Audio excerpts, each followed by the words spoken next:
Very good morning, welcome to BRK the first edition. నేను పద్మ. ఈరోజు ఏ పేపర్లో ఎలాంటి వార్తలు ఉన్నాయి చూసే ముందు మనం అనలిస్ట్ను కూడా పరిచయం చేద్దాం. మనతో పాటు జాయిన్ అవుతున్నారు senior political analyst Bandaru Rammohan Rao garu. Good morning అండి Rammohan Rao garu. Good morning. Good morning. Okay, మనం ఏపీ అంశానికి మనం వచ్చినట్లయితే కనుక ఈడీకి పిలుపు, మిథున్ రెడ్డికి ఈడీ పిలుపు అంటూ కూడా రావడం జరిగింది. విజయసాయి రెడ్డికి కూడా నోటీసులు వస్తున్నాయని కూడా జరిగింది. సో దానికి సంబంధించిన అంశం అసలు ఈ ఏపీలో ఈడీ పిలుపులో వైసీపీ నేతలు ఒక్కొక్కరు పిలుపు వస్తుంది. ఆల్రెడీ మిథున్ రెడ్డికి కూడా ఈడీ పిలుపు ఇచ్చింది కదా ఈ లిక్కర్ స్కామ్కి సంబంధించి. సో ఈ అంశాన్ని మనం ఏ విధంగా చూడాలంటారు? తవ్వేకలు వస్తున్నాయనుకోవాలా? గారు, మీకు అట్లాగే బీఆర్కే న్యూస్ ప్రేక్షకుల నమస్కారం. ఒక రకంగా చెప్పాలంటే వరుసగా ఈ లిక్కర్ స్కామ్ అనేది ఒకరి మీద ఆరోపణ చేసుకుంటూ, మొదటిదేమో డిజిటల్ పేమెంట్స్ లేకుండా ప్రభుత్వం నడిపిన ప్రభుత్వ షాపుల్లో కూడా నగదు బదిలీ ఎందుకు జరిగింది, ఎక్కువ డిజిటల్ పేమెంట్స్ ఎందుకు లేవు, ప్రభుత్వమే నడిపింది కదా వాలంటీర్ల ద్వారా లేకుంటే ఉద్యోగుల ద్వారా, అటువంటి ఎందుకు లేవని ప్రశ్న అక్కడ. సరిగ్గా దానికి ప్రతిగా ములకల చెరువు అట్లాగే ఇబ్రాహీంపట్నం లిక్కర్ కేసులు వీళ్ళ ముందు తీసుకొచ్చారు. జోగి రమేష్ గారు ఆయన తమ్ముడు జైల్లో ఉన్నారు, ఇద్దరు కూడా జైల్లో ఉన్నారు. అంటే ఒక రకంగా చూసుకుంటే మొత్తం అప్పుడైనా ఇప్పుడైనా ఈ ప్రభుత్వాల్లో ఉన్న పెద్దలు చేస్తున్న పని ఏంటంటే ల్యాండు, మైను, శాండు, వైను ఈ 4 కుంభకోణాలు పెద్ద ఎత్తున జరుగుతున్నాయి. ఎవరున్నా సరే అంటే ఇక్కడ ఏం లేదు, కేసు అని కౌంటర్ కేసుగా చూడాలి నా ఉద్దేశం ప్రకారం. అయితే సరే మిథున్ రెడ్డికి సంబంధాలు వచ్చినాయి, ఇంకెవరికి వచ్చినాయా అంటే కొన్ని కేసులు రావణ కష్టాలు తగులుతూనే ఉన్నాయి. ఇప్పుడు వివేకానంద హత్య కేసు అక్కడి నుంచి దాదాపు 10 ఏళ్ళు అయింది కదా, ఆల్మోస్ట్ అంటే మనకు 6 ఏళ్ళు అయిపోయింది. మన చంద్రబాబు నాయుడు గారు 2019 గవర్నమెంట్ లో ఉన్నప్పుడు జరిగిన హత్య. ఆ తర్వాత సిబిఐ కప్పు చెప్పమని జగన్మోహన్ రెడ్డి గారు చెప్పారు. తర్వాత ఏమో వీళ్ళు వచ్చిన తర్వాత 5 ఏళ్ళు కూరుకున్నారు. మళ్ళీ ఇప్పుడు 2 ఏళ్ళు కావస్తున్నది. అంటే దాదాపు 7 ఏళ్ళు 8 ఏళ్ళు అవుతుంది. ఇంకా తెగని పంచాయతీ అవుతుంది. తిరుమల తిరుపతి దేవస్థానంలో జరుగుతున్న అపవిత్రత గురించి జరుగుతూనే ఉన్నాయి కేసులు. అంటే ఈ వరుసగా ఈ ప్రభుత్వం లిక్కర్ కేసులు ఒకటే కాదు, అసలు ఒక రకంగా ఎదుటి వారిని బదనాం చేయడానికి వీటిని వాడుకుంటుందా నాకు అనిపిస్తుంది. అసలు చూడండి సంఘటనలు చూసుకుంటే లిక్కర్ కేసు కూడా అంతే. అంటే కావాలని పాత లిక్కర్ కేసు మా మీద ఉందని చెప్పి ఇప్పుడు కొత్తగా మూలికల చెరువు అంటే ఇబ్రాహీంపట్నం కేసు ముందు తీసుకొచ్చి ఈ రెండింటిని కొంత వీటి చేసే ప్రయత్నం చేస్తున్నారు. ఏదైనా సర్వకం చెప్పి విజయసాయి రెడ్డి గారు అప్రూవర్గా మారింది కనుక అప్పుడు ఆయనను వరకంగా ప్రశ్నించి వదిలిపెట్టారు. మొన్న కూడా మళ్ళీ సంచలనం రేపుతున్న విజయసాయి రెడ్డి గారు మొన్న కూడా చాలా విషయాలు బయటకు చెప్పారు. వరకంగా చెప్పాలంటే వెనిజులాతో పోల్చారు మన ఆంధ్రప్రదేశ్ రాష్ట్రానికి ప్రజలను కూడా. ఇంకా ఆ కూటమిలో భాగంగా కానీ ఏమైందో చూసిండు కదా వెనిజులాలో ఏమైందని. సరే దాని సంబంధం లేదు, అది వేరే ఇది వేరే. వరకంగా చెప్పాలంటే అంటే జగన్మోహన్ రెడ్డి గారి మీద కోపంతో అది వరంగా వెనిజులా కుట్రతో వెనిజులా ప్రజలు ఎట్లా అయిందో ఇక్కడ అట్లా అవుతుందని చెప్పే మాట అంటున్నారు. దాన్ని ఎక్కువ ఎట్లా పోలుస్తున్నారు అంటే ఉచితాలతో పోలుస్తున్నారు. ప్రజలు కష్టపడకుండా సోల్పతులు తయారు చేసి ఏది పడితే అది ఉచితాలు ఇస్తే వెనిజులాలో ఏం జరిగింది ఇప్పుడు ఇక్కడ జరుగుతుంది అనే మాట అన్నది వేరు. కానీ జగన్మోహన్ రెడ్డి గారి కోటరీకి వెనిజులాకి సంబంధం లేదు. విజయసాయి రెడ్డి గారు అయితే క్లియర్ గా వాళ్ళ పార్టీలోని అంటే గతంలో అప్పుడు మాజీ సభ్యుడు కదా ఆయన, ఇప్పుడు వైసీపీకి పార్టీలోని వ్యక్తులను హెచ్చరిస్తూ మీరు ఆ కోటలో భాగం కాకుండా. ఇక మిథున్ రెడ్డి గురించి మాట్లాడితే, అరెస్ట్ గురించి మాట్లాడితే, మిథున్ రెడ్డి గారి గురించి మాట్లాడితే వీళ్ళందరూ ఇప్పుడు భరత్ రెడ్డి, మిథున్ రెడ్డి వీళ్ళందరూ ఒక చెప్పాలంటే గతంలో చాలా ప్రాభవం సంపాదించుకొని ఆయా పార్టీల్లో కీలకంగా ఉన్న వ్యక్తుల వెంబడి పడుతున్నారని మాట వస్తున్నది. ఇది ఒక రకంగా మైండ్ జింగం రాజకీయాలు, డైవర్షన్ పాలిటిక్స్ నడుస్తున్నాయి ఆంధ్రప్రదేశ్ లో. కానీ అభివృద్ధి పదంగా పోయే పరిస్థితి కనపడతలేదమ్మా నాకు. ఈ కేసు ఎప్పుడు తెలుస్తారో తెలియదు కానీ మొత్తం మీద సిట్టు వేశారు. తర్వాత మన డబ్బులు సీజ్ అయినవి కూడా 12 పెట్టెలు 11 కోట్లు అంటారు. మరి ఇంకో పెట్టెలు ఏముంది ఇప్పటికి చిదంబర రహస్యంగానే ఉన్నది. కానీ ఇవన్నీ చూస్తుంటే ఇవి ప్రభుత్వం ఎంక్వైరీ ఎంతవరకు చేస్తుంది, ఏ రకంగా చేస్తుంది అంటే నా డిమాండ్ అయితే ఇప్పుడు 2 పార్టీలు ప్రాంతీయ పార్టీలు, ఇక్కడ జాతీయ పార్టీ పొత్తులో ఉన్నది కూటమిలో. ఏమంటున్నానంటే ఈ లిక్కర్ కుంభకోణంలో గతంలో జగన్మోహన్ రెడ్డి గారు చేసింది ఏదైతే అంటున్నారో దానిలో డబ్బులు చేతులు మారినాయి కదా, పెట్టెలలో డబ్బులు దొరికినాయి కదా, అది ఎన్నికల్లో వాడినారంటున్నారు కదా, వాడుతోందని అనుకుంటున్నారు కదా. అందుకని ఈడీ ఇన్వాల్వ్ అయితే మంచిదని నా ఉద్దేశం. ఈడీ సమన్లు జారీ చేస్తుంది. వరుసగా ఇప్పుడు చూస్తే ఆ సమన్లు జారీ చేసిన దానిలో ఏం చేస్తారు, కొండను దవ్వి కనబడతారా లేక నిజంగానే కొండను దవ్వి మరి అసలైన నేరస్తులను నిందితులను పట్టుకుంటారా చూడాలి ఏం జరుగుతుంది. రుణాలు అంటూ కూడా దావోస్లో ప్రెసిడెంట్ సీఎం చంద్రబాబు నాయుడు పర్యటన ఉంది. మంత్రి నారా లోకేష్ పర్యటన కూడా అక్కడే ఉంది. ఈ నేపథ్యంలో చదువుకునే ప్రతి ఒక్కరికి కూడా అవకాశం కల్పిస్తాం, మీరు ఎక్కడ మంచి యూనివర్సిటీలు విదేశాల్లో ఎక్కడ చదువుకోవాలన్నా సరే రుణం ఇచ్చి మరీ చదివిస్తామని చెప్పేసి అని అంటున్నారు కదా. మరి విద్యకు ఈసారి పెద్దపీట వేస్తూ ముందుకు తీసుకువెళ్తున్నారు అనుకోవచ్చు అంటారా? మంచిదే నా ఉద్దేశం. ఎందుకంటే దావోస్ పర్యటన అంటే గతంలో మొదటి అంటే ఆంధ్రప్రదేశ్ విభజన తర్వాత మొదటి 5 ఏళ్ళు ప్రతిసారి లోకేష్ గారును అట్లానే మన చంద్రబాబు నాయుడు గారు వచ్చారు. తర్వాత 5 ఏళ్ళు జగన్మోహన్ రెడ్డి గారు కూడా వచ్చారు. స్వయంగానే పోయింది కూడా అందరు కూడా. ఇప్పుడేం మళ్ళీ 2 ఏళ్ల నుంచి వీళ్ళు పోతున్నారు. ఏం సాధిస్తున్నారు? ఏం పెట్టుబడులు వస్తున్నాయి అనే దానికి చూస్తే అక్కడికి వెళ్ళినా ఏదో మూటలు కట్టుకొని వస్తారంటే అబద్ధం అంటున్నాను. ఎప్పుడు కూడా పెట్టుబడులు మూటలు కట్టుకొని రారు. దానికి అనువైన పరిస్థితి తీసుకొచ్చుకుంటారు. ఉదాహరణకు చిన్న సామాన్య ప్రజలకు అర్థం కావాలంటే అంగడికి వెళితే మనం సంతలు జరుగుతుంటాయి కదా, వారాంతపు సంతలు. మనకు కావాల్సిన ఫ్రెష్ గా కూరగాయలు కొనుక్కొచ్చుకుంటాం. అంటే అట్లానే ఇది ఎట్లా అంటే మనం మన దగ్గర ఉన్న అవకాశాలను చూపించి ఇది ఏ రకంగా సంత, ఆర్థిక సంత లేకుంటే పెట్టుబడుల సంత అనుకోవచ్చు పెట్టి. మన దగ్గర ఉన్న ఆర్థిక అవకాశాలు, సామాజిక అవకాశాలు, మేము ప్రభుత్వం ఏం చేస్తాం పరిశ్రమలకు అని చెప్పి వారికి చూపించి దాని ద్వారా పెట్టుబడులను వాళ్ళు ఇక్కడ పెట్టేటట్టు చేసుకోవడం. చాలా వరకు మనకు పబ్లిక్ రంగంలో ప్రభుత్వ ఉద్యోగాలు రావు, ఇక ఆల్మోస్ట్ ఆల్ తగ్గుతాయి కానీ పెరగవు. అటువంటిప్పుడు ఏం చేయాలి? ప్రైవేట్ రంగంలో ఉద్యోగాల కోసం ప్రయత్నం చేయాలి. మూడోది ఏంటంటే సర్వీస్ రంగం ఉంటుంది. సర్వీస్ రంగం ఎప్పుడు డెవలప్ అవుతుంది? పరిశ్రమలు ఇతరత్ర ఆర్థిక స్థితిగతులు మెరుగుపడితే పరిశ్రమల మన మామూలు సర్వీస్ రంగం బెటర్ అవుతుంది. కనుక సర్వీస్ రంగం పెరగాలంటే కూడా పరిశ్రమలు రావాలి. మనకు ఏదైనా ఉత్పత్తి అయితేనే దాన్ని అమ్మడానికి బయటకు వెళ్ళేది ఎవరైనా కూడా. కనుక ఇటువంటి పరిస్థితులలో ప్రభుత్వం చేయాల్సిన 4 భూమి ఇవ్వడం, తర్వాత దానికి విద్యుత్, నీళ్లు, రహదారుల సౌకర్యం, కమ్యూనికేషన్, ట్రాన్స్పోర్టేషన్ ఇవి ఇస్తే ఎవరైనా వస్తారు. వీటిలలో ఏమైతుందంటే మా దగ్గర పెట్టుబడి పెడితే ఈ అవకాశాలు ఉన్నాయని చెప్పి ఇది ఒక గ్లోబల్ మార్కెట్, దాని నుంచి పెట్టుబడి తెచ్చుకునే ప్రయత్నం చేస్తున్నాం.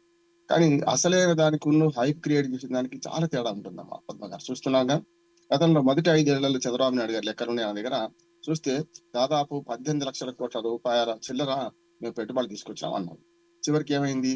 1,60,000 కోట్ల రూపాయలు పెట్టుబడులే వచ్చినాయి లెక్కలు తెలుతున్నాయి. ఎందుకంటే గమ్మత్ ఏంటంటే ఇప్పుడు వీళ్ళు ఒకరి మీద ఒకరు కోపంతోనూ అదో కొన్ని నిజాలు బయటపడుతుంటారు. ఇప్పుడు ఆ నిజాలే బయటపడుతున్నాయి అంటున్నాం. జగన్మోహన్ రెడ్డి ఏమైనా గొప్పగా చేశారంటే ఆయన హయాంలో కూడా 20 లక్షల కోట్ల పెట్టుబడులు వచ్చినాయి అన్నారు. చివరికి చూస్తే 2-3 లక్షల కోట్లు కూడా దాచారంటున్నారు. ఇప్పుడు కూడా ఈ 2 ఏళ్లుగా అంటే ఆల్మోస్ట్ 21 నెలలు అయిపోయింది వీళ్ళు ప్రభుత్వంలోకి వచ్చి. రెండోసారి దావోస్ స్కేల్ వచ్చారు. ఇప్పుడు మూడోసారి వెళ్తే మరి అటువంటిప్పుడు దీనిలో కూడా పెట్టుబడులు ఎన్ని వస్తున్నాయంటే అక్కడి నుంచి వచ్చేటప్పుడు ఘనమైన ప్రకటన చేస్తున్నారు. చివరికి వచ్చే కల్లా ఏం ఉండదు లేదంటున్నాను.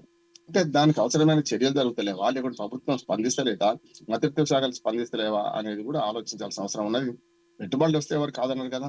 కానీ ప్రతిపక్షాలు లెక్క చెప్పే అది అధికార పక్షం బండారని ప్రతిపక్షాలు బయటపెడుతున్నాయి. ప్రతిపక్షాలు చేసిన డొల్లతనాన్ని అధికార పక్షం బయటపెడుతుంది. అంటే ఒకరి తప్పులు ఒకరు తెచ్చుకోవడం వల్ల మళ్ళాంటి వాళ్ళకు పెట్టుబడుల సంగతి ఒక చిదంబరం రహస్యంగా మిగిలిపోతుంది. కనుక అప్పుడైనా ఇప్పుడైనా ఈ 10-12 ఏళ్ళు కాదు, ఇప్పుడు ఆంధ్రప్రదేశ్ విభజించబడి 12 ఏళ్ళు అయిపోయింది. ఈ 12 ఏళ్లుగా ఏం జరిగింది, ఆ హయాంలో ఈ హయాంలో కూడా ఏం చేశారు అనేది ఒక శ్వేతపత్రం అంటే ఈ పరిశ్రమ దాని మీద దావోస్కి వెళ్ళి ఏం సాధించాం మనం, ఏం పెట్టుబడులు తెచ్చాం అనేది మీద ప్రభుత్వం శ్వేతపత్రం ప్రకటిస్తే మంచిదని నా ఉద్దేశం. లేకపోతే ఆరోపణలు ప్రతి ఆరోపణల మధ్యన ప్రజలు అయోమయంలో పడతారు. అట్లా కాకుండా ఉండాలని నా ఉద్దేశం. ఓకే, నిజంగానే ఏపీ అప్పులమయంగా ఉందంటారా? అంటే గతంలో ఉన్న ప్రభుత్వం వల్ల అప్పులైన సంవత్సరానికి తీసి అప్పులైపోతున్నాయంటూ కూడా వస్తున్నాయి కదా, నిజంగా అప్పులమయంగా ఉందా? అప్పుడు ఏపీ ఏ పరిస్థితిలో ఉంది అని అనుకోవాలి? అప్పుల గురించి మాట్లాడితే ఎన్ని తప్పులు ఎత్తుకోవచ్చు అన్ని తప్పులు ఎత్తుకోవచ్చు. అప్పుల విషయంలో ఈ 2 పక్షాలు అధికార పక్షం ప్రతిపక్షం ఎవరుంటే అప్పుడు వాళ్ళు ఏం చేస్తున్నారు? అబద్ధాలు వండి వారుస్తున్నారు అంటున్నాం. అప్పులు 3 రకాల అప్పులు ఉంటాయి. ఒకటి బడ్జెటరీ అప్పులు, రెండోది ఏమో గ్యారంటీ అప్పులు, మూడోది ఏమో మనకు కార్పొరేషన్ అప్పులు. ఈ 3 ఉంటాయి. తెలంగాణలో ఆంధ్రప్రదేశ్ లో కూడా ఇల్లీగా చంద్రబాబు నాయుడు గారు అప్పులు చేసిపోయారు అని జగన్మోహన్ రెడ్డి గారు 5 ఏళ్ళు ఆరోపించుకుంటూ ఉన్నారు. కాదు మీరు సంక్షేమ పేరు మీద మొత్తం ఆర్థిక వ్యవస్థ నాశనం చేశారు, డబ్బులు పంచిపెట్టడం తప్ప ఏం లేదు అని వీళ్ళు అంటున్నారు. నిజంగా కూడా జగన్మోహన్ రెడ్డి గారు ఏం చేశారంటే నేను ఇన్ని 14 లక్షల కోట్ల రూపాయలు నేను ప్రజలకు పంచిపెట్టాను, ఎందుకు నన్ను ఓడించారు ఇప్పటికి అర్థం కావడం లేదా అని అంటున్నారు. చూస్తున్నాం కదా మనం ప్రజలు ఎందుకు ఓడించారో మీరు అర్థం చేసుకోవాలి. ఏ రకమైన పాలన చేస్తే ఎందుకు ఓడించారని. కనుక 2 పక్షాలు తప్పులు చెప్తున్నాయి. అంటే అర్ధ సత్యాలు అసత్యాలు చెప్తున్నాయి, మొత్తం పూర్తి సత్యాలు చెప్తున్నాయి. ఎందుకంటే ఎవరి కోణం వాళ్ళు చూపిస్తున్నారు. అంటే బొమ్మకు మనకు నాణ్యానికి కదా బొమ్మ వరుస ఎట్లా ఉంటుందో ఇటు పక్క వాళ్ళు అటు పక్క వాళ్ళు మనం 2 చూడాలి. ఇందులో ఏమంటున్నాను, బడ్జెటరీ అప్పులు సరైన లెక్కలు ఉంటాయి, వాటిని అసెంబ్లీ సాక్షిగా ప్రవేశపెడతారు, దాన్ని లెక్కలు తేలుస్తారు. బడ్జెటరీ అప్పులు దానిలో తేడా లేదు. నా ఉద్దేశం వాళ్ళు చెప్పినవన్నీ మన అసత్యాలు అంటున్నాను, అర్ధ సత్యాలు కూడా. రెండోది కార్పొరేషన్ అప్పులు. కార్పొరేషన్ అప్పులు అంటే పెద్దగా వీళ్ళు చేసింది ఏం లేదు, చాలా వరకు బడ్జెటరీ అప్పులు చేశారు. FRBM లోబడే చేశారు కానీ FRBM దాటి చేయలే కదా, అంటే లెక్కే ఉన్నట్టు కదా. మూడోది మనకు మన బడ్జెటరీ అప్పులలో పోతే, కార్పొరేషన్ అప్పులు పోతే మనకు గ్యారంటీ అప్పులు. ఏదైనా ఒక ప్రాజెక్టు, అది విద్యుత్ ప్రాజెక్ట్ కావచ్చు, సాగునీటి ప్రాజెక్ట్ కావచ్చు, దానికి మన గ్యారంటీ అప్పులు తీసుకొచ్చి చేసుకోవచ్చు. అట్లా ఉదాహరణ చెప్పాలంటే ఇప్పుడు తెలంగాణలో యాదాద్రి భద్రాద్రి అట్లాంటి మన విద్యుత్ కేంద్రాల ఉత్పత్తికి గ్యారంటీ అప్పులు చేసుకున్నాం. కాళేశ్వరం లాంటి కార్పొరేషన్ ద్వారా ఇవి తెచ్చారు. అక్కడ కూడా ఇప్పుడు 2 అయితే అప్పులు లేవు వాళ్ళకి, ఒక రకంగా చెప్పాలి, తీసుకురావడానికి అవసరం కూడా లేదు. పోలవరం ఉందనుకోండి, కేంద్ర ప్రభుత్వమే డబ్బులు ఇస్తున్నది, దాన్ని ఖర్చు పెట్టడం వీళ్ళని ఖర్చు చూపించి తీసుకోవాలి. అట్లానే రాజధానికి ఏముంది 15,000 కోట్ల రూపాయలు ఇప్పుడు ఈ కూటమి ప్రభుత్వం వచ్చినాక ఇస్తా అన్నది. కనుక అవన్నీ కూడా గ్రాంట్ కూడా కాదు, అది అప్పు తెచ్చుకోవడమే. ఇదేమో నేను అన్నాను కదా కార్పొరేషన్ అప్పులు. అమరావతి రాజధానికి ఒక రకంగా చెప్పాలంటే మన ఐడిబి నుంచి లేకుంటే ప్రపంచ బ్యాంక్ నుంచి కొంతవరకు అప్పులు అంటే ఇస్తున్నాం, మేము దానికి పర్మిషన్ ఇచ్చినాం, కేంద్ర ప్రభుత్వం ప్రకటించి అవి తీసుకొస్తున్నాం. అంటే వీరిద్దరు కూడా ఏం చెప్తున్నారు, అప్పుల గురించి 3 రకాల అప్పులు కలిపి 13 లక్షల కోట్లు 12 లక్షల కోట్లని చంద్రబాబు నాయుడు కూటమి ప్రభుత్వం చూపిస్తుంది వాళ్ళకి. కాదు మేము చేసిందంతా 6 లక్షలు 7 లక్షల కోట్ల అప్పులు అని బడ్జెట్ అప్పులు మాత్రమే వాళ్ళు ప్రస్తావిస్తున్నారు. వీళ్ళు కూడా 2 ఏళ్ళు చేస్తున్న పని ఏంది, వీళ్ళు ఒక 2 లక్షల అప్పులు తీసుకొచ్చారు కదా అని వీళ్ళు అంటారు. అంటే అయ్యగారి సంపాదన అమ్మగారి పసుపు కుంకులు అన్నట్టు ఇప్పుడు అమ్మగారి సంపాదన అయ్యగారి పసుపు కుంకులు. ఎందుకంటే మనందరం ట్యాక్స్ పేయర్స్ మనీ మనందరికి కూడా కనుక డబ్బులు ఏం చేస్తున్నారంటే వృధా ఖర్చు పెట్టే ప్రయత్నం చేస్తున్నారని, వృధా ఖర్చు పెడుతున్నారని ప్రజల ఆరోపణ. ఈ మూడింటి మధ్యన మళ్ళీ ఇక్కడ కూడా ఏమంటున్నానంటే ఈ అప్పుల గురించి ఆస్తుల గురించి, అప్పు చేసి పప్పు కూడా తినడం తప్పు, కానీ అప్పు చేయకుండా ఎవరు అధిక శ్రీమంతుడు మా అమ్మ అనేది ఎప్పుడు కూడా అప్పు చేయని వాడు అధిక శ్రీమంతుడు. అది అప్పు చేయకుండా ఎవరు ఉండలేము, చేయబదలని తీసుకుంటాం మనం. ఆఖరికి చక్కెరో టీ పొడో కూడా టైంకి అయిపోతే పక్కింట్లో మనం అడుకొచ్చుకుంటాం. కనుక ఇవన్నీ చేయబదులు మళ్ళీ ఇస్తామని చెప్పి అట్లా అప్పు చేయడం తప్పు కాదు, కానీ అప్పు చేసి ఏం చేస్తున్నారు, పప్పు కూడా తింటున్నారా, అభివృద్ధి పడుతున్నారా అని దాన్ని బట్టి ఉంటుంది. రిటర్న్స్ వచ్చి అప్పు చేయడం తప్పు కాదు, పెట్టుబడులు పెట్టడం.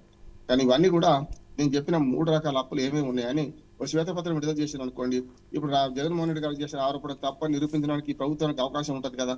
కానీ వీళ్ళు ధ్వంసం ఉంటా మీరు చేశారని ఒకరి మీద ఒకరు ఆరోపణలు చేసుకుంటూ చివరికి ఆంధ్రప్రదేశ్ 13-14 లక్షల కోట్ల రూపాయల అప్పు ఉన్నదే ఇప్పుడు చెప్తున్నారు. చూద్దాం ఏం జరుగుతుంది. ఓకే, ఇంకొక 4 రోజులే ఎల్ఆర్ఎస్ అంటే ఏపీకి సంబంధించి ఎల్ఆర్ఎస్ కట్టడానికి ఇంకా ఒక 4 రోజులు మాత్రం గడియడం జరిగింది. సో ఈ ఎల్ఆర్ఎస్లు టైం ఇచ్చారు కాబట్టి దీని ద్వారా ఏమన్నా ప్రభుత్వానికి ఆదాయం వచ్చే అవకాశాలు ఉన్నాయనుకోవచ్చు అంటారు. ఎల్ఆర్ఎస్లు ఎక్కడెక్కడ పెండింగ్లో ఉన్నాయన్నీ కడతారు కాబట్టి. ఒక రకంగా చెప్పాలంటే ప్రభుత్వం లెక్కలు చూస్తే ఏ ప్రభుత్వం అయినా పార్టీలు మారుతూనే ప్రభుత్వాలు శాశ్వతం కనుక ఎల్ఆర్ఎస్ బీఆర్ఎస్ ఇవన్నీ చూసుకుంటే మనకి ఏముంటుందంటే బీపీఎస్లు అంటే బీఆర్ఎస్ అంటే పార్టీ కాదు. ఒక తరలో మనకు ఉమ్మడి ఆంధ్రప్రదేశ్ లో కూడా బిల్డింగ్ రెగ్యులేషన్ ప్లాన్ అని ఉంటుండే. లేకుంటే బీపీఎస్ అంటే కోర్టు ఏమన్నదంటే మీరు ఇట్లా రెగ్యులేట్ చేసుకుంటూ పోతే ఎట్లా, తప్పు కదా, మరి పొద్దున అక్రమ బిల్డింగ్లు ఇట్లా కూల్చివేయాల్సిన బిల్డింగ్లు మీరు డబ్బులు కట్టేసుకుంటే మరి ప్రమాదం కదా అన్నది. ఈ ఒక్కసారి అనుమతించని చెప్పి ఉమ్మడి ఆంధ్రప్రదేశ్ అనుమతి తీసుకున్నారు. తర్వాత ఏం చేశారు, బీఆర్ఎస్ ను బీపీఎస్ అని చేశారు, బిల్డింగ్ పీనలైజేషన్ ప్లాన్ అన్నారు. అంటే స్కీమ్ అన్నారు. అంటే చూడండి, అంటే ఒక అక్షరం మార్చడం వల్ల ఏమైంది, మళ్ళీ దాన్ని సక్రమం చేసుకుని ప్రయత్నం చేశారు. ఇప్పుడు ఇంకోటి ఎల్ఆర్ఎస్ అంటారు. అంటే ఇవన్నీ కూడా ఏమైందంటే ప్రభుత్వం ఖజానా నింపుకోవడానికి ప్రజల నుంచి అక్రమార్కుల నుంచి అక్రమం చేసిన వాళ్ళ నుంచి డబ్బులు తీసుకొని దాన్ని మన ఒక రకంగా చెప్పాలంటే దాన్ని లీగలైజ్ చేయడం అంటున్నారు. అంటే దానికోసం చేస్తుంటారు. కనుక ఈ ప్రభుత్వాలన్నీ చేసే పని ఏంటంటే ఊపరి శర్వాని అందరు పరేషాని, ఏదో రకంగా ప్రజల నుంచి డబ్బులు గురించే ప్రయత్నం చేస్తున్నారు. కాకపోతే గతంలో కన్నా ఇప్పటికన్నా పద్మ గారు మనకు ప్రత్యక్ష పనులు వేయడానికి ఎవరు సాహసిస్తలేరు. చూస్తున్నాం కదా, ఇప్పుడు ఇవాళ ఉచిత బస్సు అంటున్నారు. తమిళనాడులో అంటే అసలు ఉచిత బస్సు అందరికీ ఇవ్వమంట, పురుషులకు కూడా ఉచిత బస్సు అంటున్నారు. ఇంకెందుకు మరి సపరేట్గా ఫుడ్ అంతా తీసుకొచ్చి ఇంటికి సప్లై చేస్తే అయిపోద్ది కదా, ఇంకేం అవసరం లేదు, ఎవరు శ్రమ చేయకుండా ఉంటాడు కదా. అందుకని ఇక్కడ సమస్య ఏమొస్తుందంటే ప్రజలకు ఉచిత పథకాల పేరు మీద ఉచిత స్కీముల పేరు మీద వాళ్ళకి ఇవ్వడానికి అవసరమైన అప్పులు చేస్తున్నారు. ఇట్లాగే పరోక్షంగా డబ్బులు వసూలు చేసే ప్రయత్నం చేస్తున్నారు. అంటే మనకి ఎప్పుడు కూడా కుడి జేబు నుంచి పోతే మనకు కొంచెం కష్టం అనిపిస్తుంది. అంటే అందుకనే చాలా వరకు విద్యుత్ మీద మొత్తం బిల్లులు తీసేయడము, అంటే ప్రత్యక్ష పన్నులు రద్దు చేయడము, ఆఖరికి ఇంటి పన్ను కూడా కట్టకపోయినా మన పిల్లలైజ్ చేయకుండా ఊరుకోవడం, ఇవన్నీ చివరికి ఎక్కడ వస్తుందంటే పరోక్షంగా వస్తు మార్పిడి. ఇప్పుడు జిఎస్టీ ఉందనుకోండి, పరోక్షంగా మనకు తెలియకుండా పోతాయి. ఏదైనా 10 రూపాయలు ఒక 50 రూపాయలు పెట్టి ఇడ్లీ తీసుకుంటే 5 రూపాయలు పన్నులు పోతున్నాయి కదా, అందులో 5% నుంచి 10% తీసుకొచ్చారు దానికి ఇడ్లీ మీద. అంటే ప్రతిదీ మనం పొద్దున లేచి బ్రష్ నుంచి పేస్ట్ నుంచి మొదలుకొని రాత్రిపూట ఆల్అవుట్ దాకా కూడా మనం ఏదో రకంగా పన్నులు కడుతున్నాం. ఈ పన్నుల డబ్బులను సక్రమంగా వినియోగిస్తే ప్రజా కళ్యాణానికి అభివృద్ధికి దోహదపడుతుంది. ఇట్లాంటి వాళ్ళు చేస్తా అట్లా. అందుకని నేను ఏమంటున్నానంటే ఈ పేరు మీద ఎల్ఆర్ఎస్ పేరు మీద ఏదో పేరు మీద పరోక్ష పన్నులు ప్రోత్సహించిన పరోక్ష పన్నుల ద్వారా డబ్బులు సంపాదించుకోవడం, దాని ద్వారా ఈ ప్రభుత్వాలు దండుకుంటున్నాయి.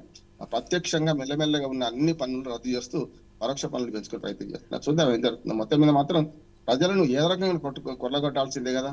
అందుకని అర్థశాస్త్రం రచించిన చాణక్యుడు ఇదివరకు చెప్పిండు, పన్ను నొప్పి లేకుండా ప్రజల నుంచి డబ్బులు వసూలు చేయడం ఎలా అంటే ఈ పన్ను నొప్పి కాదు, ఆ పన్ను నొప్పి, ట్యాక్స్ పేయర్స్ మనీ తీసుకోవడం ఎట్లా చేయొచ్చు అంటే వెనక నుంచి తీసుకుంటారు, వెనక ద్వారం కూడా ముందు ద్వారం నుంచి మేము ఖర్చు పెడుతున్నాం మీ సంక్షేమానికి అంటుంటారు. సంక్షేమం అభివృద్ధి పాలు రెండు సమానం అయితే రెండు కళ్ళలాగా ఉంటే ఏం కాదు, సంక్షేమం ఉండాలి కాదట్లేదు. వితంతువులకు, వికలాంగులకు, వృద్ధులకు ఆసరా కల్పించే ప్రభుత్వాలు ఎందుకు తప్పనిసరి చేయాలి. కానీ ఇది దాటి సంక్షేమం పెద్దపీట వేసి అసలు అభివృద్ధి కుంటుపడదు అనుకోండి, అప్పుడు ఏమవుతుంది, వెనుజులా లాగా తయారవుతాం. అందుకనే ఈ రెండింటి మధ్యన సమతుల్యత ఉండే మంచి ప్రభుత్వం లేదు. పనుల వృధా చేస్తాం, మా ఇష్టం అంటూ డైరెక్ట్ బెనిఫిట్ స్కీమ్ కింద మనం డిబిఎస్ ద్వారా పద్మ గారి అకౌంట్ లో, నా అకౌంట్ లో డబ్బులు వేసేస్తామంటే తీసుకోవడానికి సంతోషం అనిపిస్తుంది. కానీ మళ్ళీ అది మనం కట్టాల్సిందే కదా, ఆ డబ్బులు మనమే కదా, మన మీదనే భారం కదా. పుట్టిన పిల్లల నుంచి చనిపోయే మొదటి వరకు వీళ్ళు మన మీద పనుల డబ్బులు మన మీద వేస్తున్నారు. వాళ్ళు ట్రస్టీలుగా వ్యవహరించాల్సింది ప్రభుత్వాలని, ట్రస్టీలు మాత్రమే. వీళ్ళందరూ శాశ్వతం కాదు. ఇవాళ ఒక పార్టీ రేపు ఇంకో పార్టీ ఉంటుండొచ్చు, ప్రభుత్వాలు శాశ్వతం కదా, ఆలోచించాల్సిన అవసరం ఉన్నట్టు. రైట్, ఇంకా తెలంగాణ అంశానికి వద్దాం. చాలా ఇంపార్టెంట్ వార్తలాగే ఉంది. హరీష్ రావుకు సిట్ నోటీసులు ఫోన్ ట్యాపింగ్ కేసులో నేడు విచారణకు రావాలని సూచన. ఫోన్ ట్యాపింగ్ కేసులో కీలక పరిణామం. ఫోన్ అక్రమ ట్యాపింగ్ కేసులో సోమవారం కీలక పరిణామం అయితే చోటు చేసుకుంది. మాజీ మంత్రి బెరాస నాయకుడు హరీష్ రావుకు సిట్ అధికారులు అయితే నోటీసులు జారీ చేశారు. హైదరాబాద్ జూబ్లీ హిల్స్లోని తమ కార్యాలయంలో ఈరోజు ఉదయం 11 గంటలకు విచారణకు హాజరు కావాలని అందులో పేర్కొన్నారు. హరీష్ రావు జిల్లా పర్యటనలో ఉండటంతో సిట్ సిబ్బంది నోటీసులను కోకపేటలోని ఆయన ఇంట్లో ఇవ్వడం జరిగింది. సో ఈ సిట్ అధికారులు, ఫోన్ ట్యాపింగ్ సంబంధించి సిట్ అధికారులు హరీష్ రావుకి నోటీసులు ఇవ్వడం జరిగింది. సో ఈ అంశం మరొకసారి ఒక్కొక్కటి కూడా ఇది కూడా కదులుతుంది అనుకోవచ్చు అంటారా? ఎవరెవరు హస్తాలు ఉన్నాయి వాళ్ళందరూ బయటకు వస్తున్నారు అనుకోవచ్చు అంటారా? మధ్యయుగ రాజకీయాలు వస్తున్నాయి అంటున్నాడు. అంటే ఆరోపణలు చేయడం, 4 కేసులు పెట్టడం, ఇప్పుడు రాజకీయ కోణం మొదలైంది. మొన్నటిదాకా అధికారులు ఇస్తారు, ప్రభాకర్ రావు గారితో అవసరం లేదయ్యా, మీకు ఎన్నిసార్లు ఎంక్వైరీ చేస్తారు, మీకు టైం ఇచ్చాం కదా, వద్దు ఆయన ఫ్రీగా ఇడిచిపెట్టారని చెప్పి సుప్రీంకోర్టు మననే అన్నది కదా. ఇప్పుడు ఏం చేస్తున్నారు, రాజకీయ నాయకులు ముందర పెట్టుకుంటున్నారు. అంటే గతంలో మనకు తరాతమ భేదం లేకుండా ఎప్పుడు కూడా కత్తి తన పని తను చేసుకుంటే వస్తే ప్రాణాలు తీస్తుంది కత్తి, కూరగాయలు పోస్తుంది కత్తి కదా. ఇట్లాంటి కేసులన్నీ కూడా ఏం చేస్తాయంటే తమ భేదం లేకుండా ఎప్పుడో ఒకసారి వాళ్ళ మెడకు చుట్టుకుంటాయి, ఉరితాడు ఎప్పుడో చుట్టుకుంటుంది. అంటే ఇప్పుడు ముఖ్యంగా 4 కేసులు ముందరకు వచ్చినాయి. ఒకటి టెలిఫోన్ ట్యాపింగ్ కేసు. దాదాపు 2 ఏళ్ళు అయింది ప్రభుత్వం ఏర్పడి, ఈ కొత్త ప్రభుత్వం కాంగ్రెస్ ప్రభుత్వం 2 ఏళ్ల నుంచి కొనసాగుతూనే ఉంది. ఏం చేశారు, అధికారులను పట్టుకున్నారు. తిరుపతి అన్న, రాధాకిషన్ రావు, ప్రభాకర్ రావు చూసినాం కదా, విదేశాలు తప్పించడానికి టైం పట్టింది అనుకోండి. ఇప్పటికి ఎందుకు తెలుసలేకపోతున్నారు అంటున్నారు. 2 నమ్మ ఇక్కడ నేను వైట్ అండ్ బ్లాక్ లో చెప్పానంటే కేంద్ర ప్రభుత్వం అనుమతిస్తే తప్ప, అంటే ఫోన్ ట్యాపింగ్ అనేది తప్పు కాదు, ఎప్పుడు కూడా లీగల్ ఫోన్ ట్యాపింగ్ ఉంటది. రాష్ట్ర ప్రభుత్వం కేంద్ర ప్రభుత్వానికి హోంశాఖ రాసి అయ్యా పలానా రామ్మోహన్ రావు సంఘ విద్రోహి, ఈయన పేరు మీద ఈయన ఫోన్ మేము ట్యాప్ చేస్తాం అన్నట్టు అనుమతిస్తుంది. అనుమతిస్తే ఉదాహరణకి ఏంది, వామపక్ష తీవ్రవాదం కావచ్చు, బాముల తీవ్రవాదం కావచ్చు, మతతత్వ తీవ్రవాదం కావచ్చు, సంఘ విద్రోహ శక్తులు కావచ్చు, వీళ్ళు ఈ పని చేయబోతున్నారు కనుక వాళ్ళ విషయాలు తెలుసుకోవాలంటే వాళ్ళ ఫోన్ ట్యాపింగ్ చేయాలని వాళ్ళు లిస్ట్ పంపుతారు. హోంశాఖ సెక్రటరీ అనుమతి ఇచ్చిన తర్వాత దాన్ని చేయొచ్చు, అది లీగల్ ట్యాపింగ్. ఇప్పుడు కూడా మన రేవంత్ రెడ్డి గారు అదే ఒప్పుకుంటున్నారు. ఇప్పుడు ఫోన్ ట్యాపింగ్ జరుగుతలేదు, జరిగింది. అసలు ఫోన్ ట్యాపింగ్ కాదు, గూఢాచార్యం అనేది ఇవాళ కొత్తగా అయింది కాదు. రామచంద్రుడికి రామరాజ్యంలో కూడా ఒక శాఖలాయన ఏమనుకుంటుండో, వీధులు తిరిగితే కదా గూఢచర్యం చేసి తెలిసింది కదా. సీతమ్మ వారి గురించి ఏం మాట్లాడిండు, సరే అది మంచిదా కాదా తర్వాత అనేది. మేము ఆనాటి చీరలు గూఢచర్య ఉంటుంది, ఆ గూఢచర్యలో భాగంగా ఫోన్లు కూడా అంటున్నాం. ఈ ఫోన్ల ట్యాపింగ్ లో లీగల్ లిస్ట్ ఏమున్నది అని ఒకసారి తెప్పియండి. ఎవరు ఫోన్లు ట్యాపింగ్ తెలిస్తే కదా. ఇది విడిచిపెట్టి ఈ వ్యక్తులను పట్టుకొని ప్రశ్నిస్తే ఏమవుతుంది, వ్యక్తులు దొంగతనం చేసినట్టు చెప్తారా, వ్యక్తి తప్పు ఒప్పు అని చెప్తారు, చెప్పడు కదా. అందుకని వీళ్ళు చేయాల్సిన పని ఏంటంటే లీగల్ ఫోన్ ట్యాపింగ్ ఏమైనా జరిగిందా, ఇల్లీగల్ ఏం జరిగింది. ఏం చేశారు, చూసి రమ్మంటే కాల్చి వచ్చినట్టు ఈ అధికారులందరూ ఏం చేశారంటే పెద్ద ఎత్తున 4 ఫోన్లకు అనుమతి వస్తే 40 ఫోన్లు దాన్ని కలుపుకొని మన సెలబ్రిటీస్ ది, రకరకాలుగా మనకు రియల్ ఎస్టేట్ వ్యాపారస్తుంది, వాళ్ళకి ఎవరికి ఇష్టం లేకపోతే వాళ్ళ మీద, మన రాజకీయ కార్యకర్తలది లేకుంటే రాజకీయ నాయకులది, ప్రతిపక్షాలది అందరికి ట్యాప్ చేశారు. ఇంకొక విచిత్రం ఏంటంటే ఆ పాము కదా తన గుడ్లను తానే తిన్నట్టు అధికార పక్షంలో ఉన్న వాళ్ళ ఫోన్ కూడా ట్యాప్ అయినాయి అంటున్నట్టు. మనకు హరీష్ రావుని వినిపించేందంటే మీ ఫోన్ కూడా ట్యాప్ అయింది అంటున్నారు. ఎందుకంటే కవిత గారు బయట పెట్టారు కదా, పూర్తిగా కూతురు అల్లుడి ఫోన్ కూడా ట్యాప్ చేయించారు. ఎవరు చేయించారు మరి, హరీష్ రావు కూడా బాధిత అన్నట్టు. ఇక అయితే కేటీఆర్ లేకుంటే కేసీఆర్ చేయించాలి కదా. అందుకని వీళ్ళు ఏం చేశారంటే కొంత సంధిస్తే, అంటే ఈ ఫోన్ ట్యాప్ చేయమని ఒకవేళ అధినాయకత్వం అని చెప్తుంటే దానికి అదనంగా వీళ్ళు కలుపుకొని బ్లాక్ మెయిల్ చేయడానికి ఈ అధికారులు ప్రయత్నం చేసిండ్రు. అందుకని హార్డ్ డిస్క్లు మూసీ నదిలో పడేయడం కానీ లేకపోతే రకరకాల విధ్వంసం సృష్టి చేసిండ్రు. కాకపోతే టెక్నాలజీ బాగా పెరిగింది కనుక వాళ్ళు అవన్నీ మళ్ళీ వెనక్కి తీసుకుంటున్నారు, చేస్తున్నారు. కానీ ఎన్ని రోజులు అంటున్నారు ప్రజలు. ఇప్పుడు ఇవాళ 5 ఎంక్వైరీలు జరుగుతున్నాయి. ఒకటి గొర్రెల కుంభకోణం ఎక్కడుందో తెలియదు, కాళేశ్వరం కుంభకోణం, కాళేశ్వరంలో ఆల్రెడీ రిపోర్ట్ ఇచ్చిండు ఆయన, ఆ విజిలెన్స్ రిపోర్ట్ కూడా వచ్చింది. 2 రిపోర్ట్లు, ఒకటేమో ఘోష్ గారు పీసీ ఘోష్ గారు రిపోర్ట్ వచ్చింది, దాని మీద సిబిఐకి రెఫర్ చేస్తారు, సిబిఐ తీసుకుంటలేదు, ఇస్తలేదు, విడిచిపెడతలేదు, పట్టుకుంటలేదు. అట్లానే మనకు యాదాద్రి భద్రాద్రిలో అవింది జరిగిందని అదో కుంభకోణం. ఎప్పుడో లోకూరు గారు నరసింహారెడ్డి గారు పోయిండ్రు, లోకూరు గారు వచ్చిన తర్వాత ఆయన ఇచ్చి 1 year అయిపోతుంది రిపోర్ట్ ఇచ్చి. ఇట్లా ప్రతిదీ కూడా నేను చెప్పిన అన్ని కూడా ఒక రకంగా చెప్పాలంటే కుంభకోణాలకు సంబంధించి రిపోర్ట్లు వచ్చినా కూడా ఎందుకు ఎవరి మీద ఎందుకు చర్య తీసుకుంటారని ప్రభుత్వం ప్రశ్నించాల్సి. అంటే ఏంటంటే ప్రతిపక్షాలను బ్లాక్మెయిల్ చేయడానికి, మీ మీద కేసులు ఉన్నాయని చెప్పడం కోసమే, మా మీద కేసులున్నాయి, మీ మీద కేసులున్నాయని చెప్పడం కోసం మాత్రమే ఇది జరుగుతుంది అనిపిస్తుంది. ప్రజలకైతే ఈ కొండను దేవి ఇలకనైనా వాడతారా అనే మాట వస్తుంది. హరీష్ రావుతో ఏం తెలుస్తుంది, ఆయన ఫోన్ కూడా ట్యాప్ అయిందా, లేకుంటే ఆయన ట్యాపింగ్ కు బాధ్యుడా అనే కదా. ఎప్పుడు అధికారులు బయటపడరా పద్మ గారు, అధికారులు మౌఖిక ఆదేశాలు ఇస్తారు తప్ప రిటర్న్ గా ఇయ్యారు కదా. రిటర్న్ గా ఇస్తే జరిగిపోతారు. కానీ ఇందులో ఏమి జరిగేది అని అంటున్నాను, నేను స్పష్టంగా చెప్తున్నాను. ఇంకో 2 ఏళ్లు రాజకీయంగా నడిపిస్తారు, మళ్ళీ 2028 ఎన్నికల దాకా ఇట్లాంటివన్నీ విచారణ కొనసాగిస్తారు, ఏం జరగదు అంటున్నారు. జరిగితే మంచిది, సంతోషిస్తారు. ఎందుకంటే ఎంక్వైరీ జరగాలి, దోషులు శిక్షించబడాలి, అది ప్రజాధనం ఎక్కడ దుర్వినియోగం అరికట్టాల్సిందే. ఇట్లాంటి సామాన్య ప్రజల మీద ఓ రకంగా చెప్పిన గూఢచర్యం చేసిన అనుమతి లేని మన ఇల్లీగల్ గూఢచర్యం చేస్తే తప్పనిసరి దాన్ని పట్టుకోవాల్సింది అంటున్నాను. కానీ అది జరుగుతలేదు కదా అంటున్నాం. ప్రత్యారోపణలు రాజకీయంగా చూస్తున్నారు తప్ప ఏం లేదు. చూద్దాం ఏం జరుగుతుందో. అటు తెలంగాణ సీఎం రేవంత్ రెడ్డి కూడా దావోస్ పర్యటనలో వెళ్తున్నారు. సో దీనికి ఇటు కూడా ఏమైనా కలిసి వచ్చే అంశాలు ఉన్నాయంటారా అటు తెలంగాణకు కూడా? కొండేపి వెళ్ళారు, వచ్చారని మనకు సామెత గతంలో కదా. అంటే రాత్రి వాళ్ళు భార్యాభర్తలు మాట్లాడుకుంటే వెళ్దాం పంపిద్దాం అనుకుంటే తెల్లవారికి పోయినట్టు వచ్చిందట. వచ్చి ఎందుకు పోయినావు అంటే మీరు రాత్రి అనుకున్నారు కదా, నేను పోయేది ఎందుకు పోయినాం ఏం చెప్పినాం అంటే అట్లే ఉన్నది అందరూ. నేను చెప్పాను దావోస్ పర్యటనలు ఈ రాజకీయ నాయకులు అని కూడా చాలా వరకు సాకారం అయ్యేది తక్కువ ఉన్నది. వీళ్ళు నిజంగా అక్కడ ఏం చేస్తున్నారు, కేవలం గ్లోబల్ మార్కెట్కి పోయి మా దగ్గర అవకాశాలను చెప్పొస్తున్నారా? అంటే కేంద్ర ప్రభుత్వం అనుమతి లేకుండా ఏ పరిశ్రమలు రావు కదా. కనుక వాటిని కూడా మనకు ఎట్లాంటి అనుమతులు తీసుకోవాలి, ఎట్లా తీసుకోవాలి, మన అవకాశాలు ఎట్లా చూపించాలి. అప్పుడు ప్రపంచ మార్కెట్ వాళ్ళ చాలా పెద్ద ఎత్తున గ్లోబలైజేషన్ జరిగిన తర్వాత అది మన ఒక దగ్గరికి ఆగిపోలేదు. కనుక దానిలో మనం ఎట్లా సాధించాలి. ఉదాహరణకు విశ్వనగరంగా హైదరాబాద్ అభివృద్ధి చెందుతుంది, హైదరాబాద్ చుట్టుపక్కల ఉన్న అవకాశాలు ఏంటి, ఎట్లా చేస్తామని చేస్తే బాగుంటది. వాళ్ళు వరుసగా 3 రోజుల నుంచి చాలా బిజీ ఉన్నారు. మన రాత్రి ఏమో ఆదివారం నాడేమో మనకు మేడారంలో మంత్రివర్గ సమావేశం, తెల్లారి నిన్ననే పొద్దున అక్కడికి మొన్న పొద్దున వెళ్ళి మనకు ఆ మేడారంలో మరి జాతర ప్రారంభించారు. మళ్ళీ సాయంత్రం కాలం దావోస్లో ఉన్నారు. అందుకని ఇవాళ అవకాశాల గని మా రాష్ట్రాలు అని చెప్పి 2 తెలుగు రాష్ట్రాలు పోటీ పడుతున్నాయి. కానీ తెచ్చుకునేది ఎంత అంటే అంత దూరం పోయి మనం పిడికడ తెచ్చుకుంటున్నామా, చారడి తెచ్చుకుంటున్నామా అని చూడాల్సిన అవసరం. చూద్దాం ఏం జరుగుతుంది. ఓకే, రామ్మోహన్ రావు గారు, కవిత పార్టీకి పీకే వ్యూహం, ఆమెతో ప్రశాంత్ కిషోర్ వరుస భేటీలు, ఇటీవల 5 రోజుల పాటు చర్చలు, సీఎం అంటే ఏమన్నా కలిసి వస్తాయంటారా? ప్రశాంత్ కిషోర్తో కవిత వరుస భేటీలు ఏమన్నా? ప్రజాస్వామ్యంలో పార్టీలు పెట్టుకునే హక్కు ఎవరికైనా అందరికీ సమస్య లేదు. అవును. అట్లాగే పార్టీ వ్యూహం రచించడానికి కూడా గతంలో పార్టీలు పెట్టే వాళ్ళందరూ కూడా వాళ్ళ సొంత వ్యూహాలు. నిజంగా చెప్పాలంటే ఏ పార్టీ వాళ్ళ వ్యూహం ఆ పార్టీకి ఉండేది. కానీ ఎప్పుడైతే ఒక 20 ఏళ్ళ నుంచి ఈ వ్యూహకర్తలు మొదలయ్యారు. అవును. నేను LLB చదువుతున్నప్పుడు మాకు కోచ్ ఉండేవాడు, మాకు ఒక కోచింగ్ సెంటర్ నడిపేవాడు. ఆయన ఎప్పుడు అడ్వకేట్ కాలే. మేము మా పరిధిలో మేము ఆయన పాఠం చెప్పేవాడు, అడ్వకేట్ కాలే. ఇప్పుడు కూడా చదువు చెప్తారు అంతే మనకి. ఈ కోచ్లు కూడా ఏం చేస్తారంటే ఇప్పుడు ఈ వ్యూహకర్తలు కూడా ఏం చేస్తారంటే ఇట్లా పోతే బాగుంటుందని చెప్తారు. వ్యూహం రచించిన తర్వాత దాన్ని అమలు చేసే క్రమంలో వీళ్ళు ఫెయిల్ అవుతారా సక్సెస్ అవుతారా అనేది వాళ్ళ ప్రయత్నాలు బట్టి ఉంటది కదా. ఇక్కడ కూడా అంటే ప్రశాంత్ కిషోర్ ఫెయిల్యూర్ పొలిటీషియన్ గా ఫెయిల్ అయ్యాను. బీహార్ లో పార్టీ పెట్టిండు, మొన్న ఒక్క సీటు కూడా రాలేదు. నేను మొదటి నుంచి ఒక్క సీటు రాదన్నా, అంతకు ముందు కూడా చూశాను. మోడీ నుంచి మొదలుకొని దీదీ వరకు మధ్యాహ్నం చాలా మందికి ఒక్కడే కేసీఆర్ తోనే విఫలమైండు. కేసీఆర్ గారు నువ్వు చెప్పేది ఇంద్రపై వెళ్ళిపోమన్నాడు, అయిపోయింది, మధ్యన వెళ్ళిపోయిండు. సరే ఓడిపోతాం అనుకున్నట్టుండు. చాలా మంది ప్రశాంత్ కిషోర్ లాంటి వాళ్ళు అందరూ కూడా ఏం చేస్తున్నారంటే గెలిచే పార్టీని చూసుకొని వ్యూహకర్తగా ఉంటున్నారు అని ఒక ఆరోపణ ఉంది దాని మీద. ఎందుకంటే ఏది గెలుస్తుందో చూసుకోవడం, దాని వైపు ఉండడం. అది జగన్మోహన్ రెడ్డి గారికి ఉండొచ్చు, లేకుంటే ఇంకెవరికైనా ఉండొచ్చు.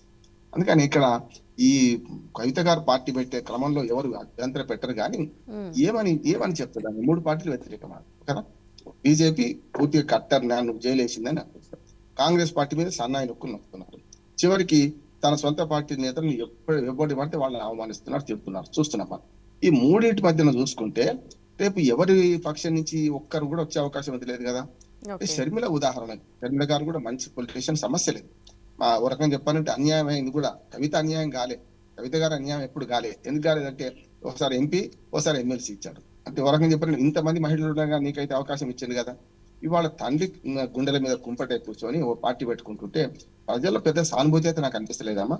కాకపోతే షర్మిల గారు ఏమడి మొన్నటి దాకా ఉన్న నాయకులందరూ ఇప్పుడు ఎందులో ఉన్నారు? కాంగ్రెస్ పార్టీలో, తెలంగాణలో ఉన్నారు. మొన్నటి దాకా ఇది జగనన్న విడిచిన బాణాలని తిరిగినప్పుడు కానీ ఓ పార్టీ పెట్టి, తెలంగాణలో పార్టీ పెట్టి తల్లి సానుభూతి, తన సానుభూతి పెట్టుకొని కూడా ప్రచారం చేసి ఎక్కడికి పోవాల్సి వచ్చింది? ఆంధ్రప్రదేశ్కి వెళ్ళిపోవాల్సి వచ్చింది. కాబట్టి కవిత ఎక్కడికి పోవడానికి అవకాశం లేదు. కానీ ఇక్కడ తన వ్యూహం ఫలిస్తుందని నేను అనుకుంటలేదు. ఆమె అన్యాయమే మొత్తం ప్రపంచ అన్యాయమా? తెలంగాణకు అన్యాయం జరిగిందా? లేకపోతే తాను తెలంగాణకు జరిగిన అన్యాయం గురించి అంటే మరి అధికారంలో ఉన్నప్పుడు ఎందుకు మాట్లాడలేదని సమస్య వస్తుంది కదా. బీసీల గురించి వాళ్ళ ప్రేమ, లేకపోతే రకరకాలు అంటున్నారు. మీరు ఓకే. అధికారం ఉన్నప్పుడు ఒక్క మాట అయినా తండ్రిని ఎదిరించి పోయి తప్పు అని ఉంటే అప్పుడు వేరుగా ఉండేది. అప్పుడు అంతా అన్యాయం జరిగిందని మీ పదవుల్లో ఉన్నారు, కీలకమైన పదవులు ఉన్నారు. కూతురుగా ఒక రకం తండ్రి కొడుకు కంటే ఎక్కువ ప్రేమ ఉంటది కూతురుకి అయితే, అవును. కూతురు మీద. అటువంటి అన్ని రకాలుగా చెప్పే అవకాశం ఉన్నప్పుడు ఎందుకు చేయలేదని సమస్య వస్తుంది కదా. అందుకని నా ఉద్దేశం ఏంటంటే సక్సెస్ అవుతుందా కాదా ప్రజలు నిర్ణయిస్తారు. నేను మీరు నిర్ణయించేది కాదు. చూసినా కదా చిరంజీవి గారు పార్టీ పెట్టారు, చరిస్మా ఉంది. పవన్ కళ్యాణ్ గారు 10 ఏళ్ళు కష్టపడి ఆఖరికి ఒక నిజం తెలుసుకున్నాడు. మనం టీడీపీతో జత కడితే తప్ప ఇంకో అధికారం రావు, జగన్మోహన్ రెడ్డి ఎదిరించాలంటారు. ఇప్పుడు ఇక్కడ 3 పార్టీలు పెద్ద ఎత్తున కొట్లాడుకుంటుంటే మధ్యన ఈ ఆవులు కొట్లాడుకుంటే లేగదోడలాగానే ఈ పార్టీ ఉంటదని నేను అనుకుంటున్నాను. ఈ పార్టీ ఆమె వెంబడి తిరిగే ఒక్క నాయకుడు కూడా ఇప్పుడు చూడండి, మళ్ళీ ఒక్క నాయకుడు ఫేమస్ గా అంటే ఆమె తర్వాత ఉన్నారని ఎక్కడ వస్తుందా? లేదు కదా. ఇదే సమస్య అంటున్నాను. ఎప్పుడు కూడా వ్యక్తిగతమైన పార్టీలు కోపం వస్తే కొత్త పార్టీలు పెట్టుకోవడం, ప్రాంతీయ పార్టీలు పెట్టుకోవడం, ఎవరికి వాళ్ళు చేయడం తప్పు. వరకం చెప్పాలంటే గతంలో తెలుగుదేశమైన ఒక వాక్యూమ్ ఉండేది, ఓకే. ఈ బీఆర్ఎస్ పెట్టినప్పుడు వాక్యూమ్ ఉండేది. కానీ వాక్యూమ్ లేదని నేను అంటున్నాను. సక్సెస్ కావాలని కోరుకుందాం, అభినందిద్దాం. తర్వాత ఏం జరుగుతుంది ప్రజలు నిర్ణయిస్తారు. ఓకే. న్యాయ నిర్ణేతలు మాత్రం ప్రజలే. Okay. Okay, right. Thank you అండి రామ్మోహన్ రావు గారు. మంచి వివరణ, విశ్లేషణ అందించినందుకు థ్యాంక్ యూ సో మచ్ అండి. రైట్, ఇక చూసారు కదండి, ఇది నాటి BRK the first edition. Keep watching BRK news, Telugu సత్తా.